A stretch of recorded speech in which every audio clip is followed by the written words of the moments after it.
এই যে আমার গাছের বেগুন মাশাআল্লাহ খাওয়ার উপযুক্ত হয়েছে। 4টা বেগুন ধরছে। 4টা বেগুন থেকে 3টা ছিঁড়া লাইছি। এই যে নিজের গাছের সবজি মাশাআল্লাহ আধা কেজির মতন হইব, প্রায় আধা কেজির উপর হইব মনে হয়, জানি না। এই যে এই সাইড দাঁড় হইতেছে, এই রয়েছে গোলমরিচ গাছ। এই মরিচ গাছের মধ্যে গোল গোল মরিচ হয়। এই যে এই জায়গায় আর একটা মরিচ গাছ রয়েছে, লম্বা লম্বা মরিচ। এই মরিচটি অনেক জাল মাশাআল্লাহ। বাড়িতে আজারে না বসে থেকে এরকম নিজে টুকিটাকি খাওয়া যায়, তাই 2-4টা গাছ লাগাইলে সবাই খাইতে পারি। এই যে আর একটা মরিচ, এটাও জাল আছে। এই যে এখানে আর একটা মরিচ, সাদা মরিচ, এটাও জাল আছে। আমার ছোটোখাটো সবজি বাগান আছে।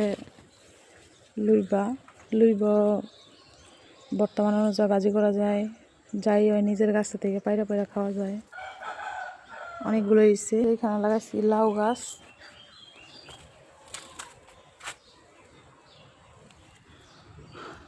লাউ এখনো ধরে নাই, তাই ইনশাল্লাহ ধরবো।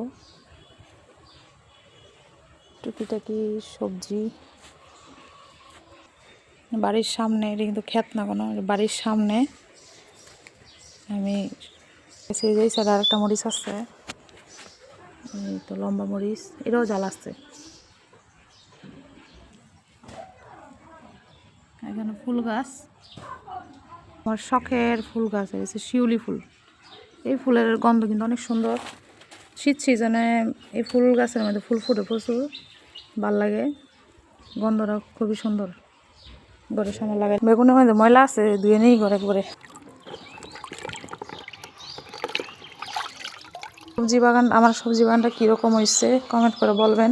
আর আপনারা বাড়িতে যদি জায়গা থাকে তাহলে এভাবে সুন্দর সুন্দর সবজি লাগাবেন, নিজেরাও খাইতে পারবেন। এই যে এখানে মরিচ গাছ থেকে তুলে নিয়ে এসেছি, বোমাই মরিচ। এই আমার ছাদ বাগান হয়েছে, উপরে ছাদে লাগাইছি। প্রচুর জাল এই মরিচগুলো, প্রচুর জাল। এই যে গোল মরিচগুলো কিন্তু অনেক জাল। দেখ, এগুলো বাড়িতে লাগালে দেখা গেছে প্রায় সময় নিজের রান্নার মতন সব